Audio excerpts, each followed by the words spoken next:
many people to turn out, to be honest. When we started this 2 months ago, 3 of us.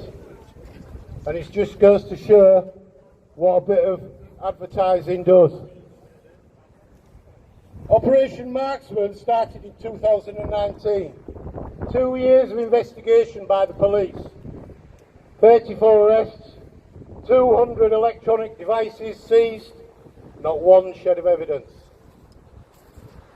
Does that not sound strange to you? I've been talking to the survivors and it's cringy, it's awful, it's sickening, it's upsetting, it's depressing. These girls have to live with that every day of their lives. What are we doing here today? Well, we want justice for these girls.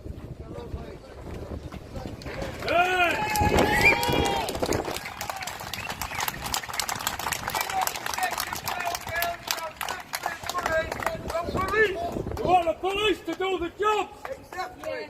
Get your finger out! When we started in the beginning of December, 6 of us took a letter to the police on Clough Road.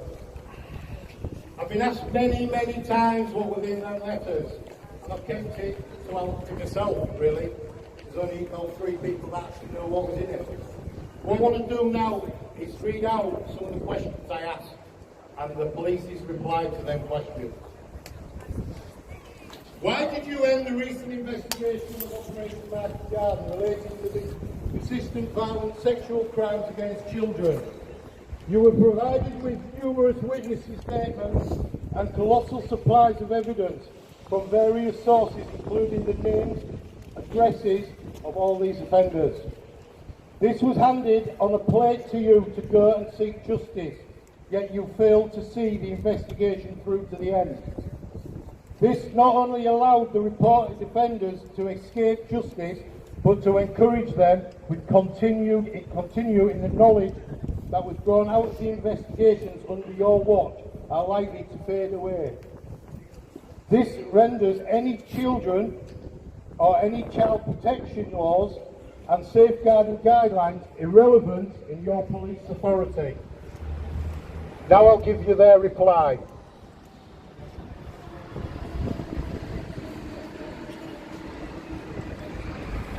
That's right, there wasn't one.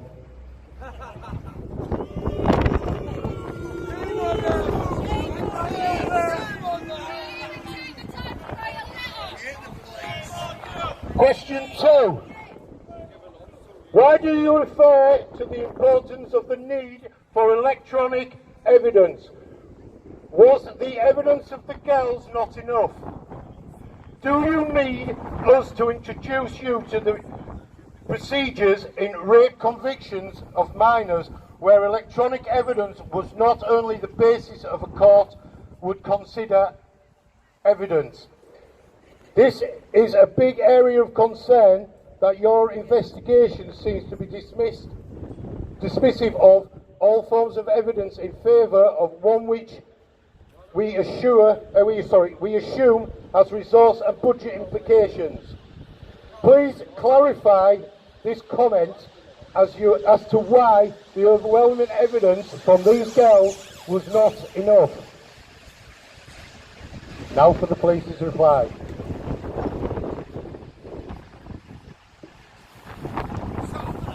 I won't let it linger, there wasn't one.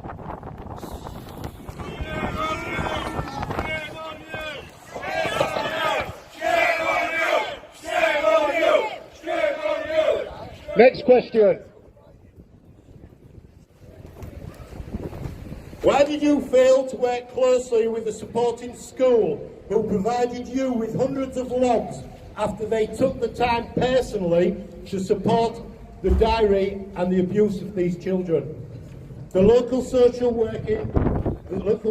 services working with you, normally the face you blame for not being joined up with your process, provided more than enough graphic information and evidence which traumatic for these young girls to go through, and yet you dismissed it. Can I have a show of hands who knew about Marksman before any of this started? 1, 2, 3, 4, 5, 6, 7. 7 out of a lot of you. 8, sorry, there's one over there. 8 people have ever knew about Marksman before. I put it on everywhere. Okay, so that goes to show how quiet it was kept. There's one bit of evidence there that we've got to take into account, and that's the victims' statements, the survivors who told them exactly what happened, who was doing this, when they were doing it, where they were doing it, what cars they were doing it. All the information they needed was there. They ignored it all. Where was the doing it? Where the corrupt government was all doing it. I've invited all MPs in Hull to attend today. I'm still looking for them.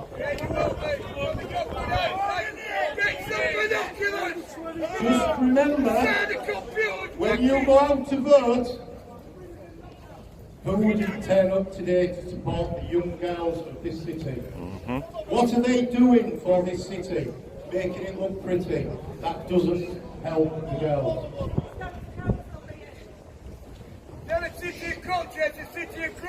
Okay.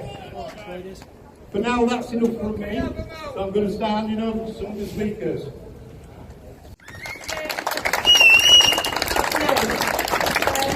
I'd like to say it's nice to see you all, but we shouldn't really be here, should we? It's their job, and they're failing the children of this town and every town across the UK. Rotherham, Rochdale, Telford, and yet we're here again fighting the same fight that we shouldn't have to be fighting. I'm going to read out some statements. They're quite sensitive and upsetting, so we just have to pre-warn you about that. Names have been changed, but these are real statements from real victims. I was known as Anna in Skyfield. I'm from East Riding and I was involved in Operation Marksman. I endured horrific experiences along with many other girls. I was trafficked, I was raped, I was burnt, I was hit. I was punched and I was bitten. I was strangled until I passed out, all by these men still walking free.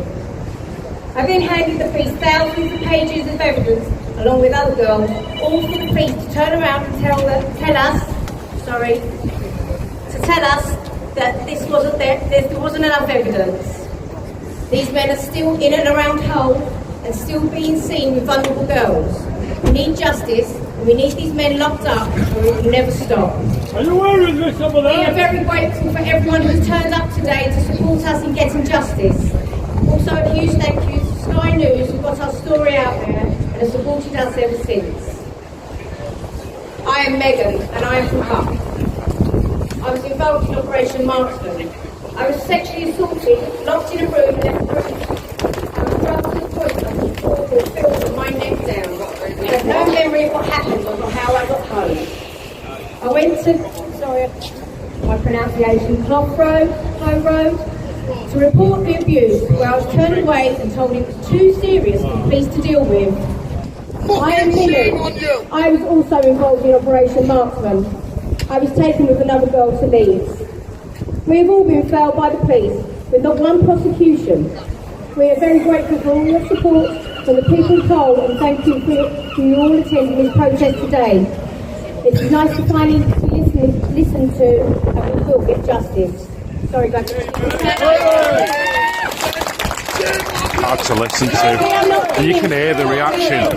You can hear the reaction. Police are turned round, so there's no evidence. I was 15, another girl involved in trafficking from Hull. I was taken out of Hull, where I was taken to a house with around 20 men. It was a house with older men and children who they abused and raped. Me and another girl from Hull was listed as high-risk missing persons and broadcasted across the media. The police never took my case further. I feel failed and I feel let down, and it is scary to know those men are still out there to abuse other girls. There's more. I am Olivia, another girl from Hull involved in Marksman, also taken to properties and raped and abused by men over double my age. I was taken to many places in England and I was abused by men and taken to flats with about 30 men at a time. The social services and the police ignored this, and it just ended up worse, with more men and more rapes. When I should have been protected, I was failed, as a looked after child, and social services didn't put anything in place apart from putting me in a more vulnerable situation. I say they. Sorry, I apologise. I say they, it's over 50 men. Individual cases, 50 men. I've met whilst I should have been protected by the system. Longer periods of time I was listened for, and over all the media.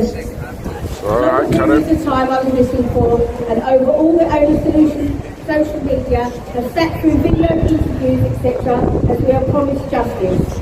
The only thing we get from any of this trauma, is trauma brought back up. There was never no support put in place to help me or the other girls, and I am disgusted.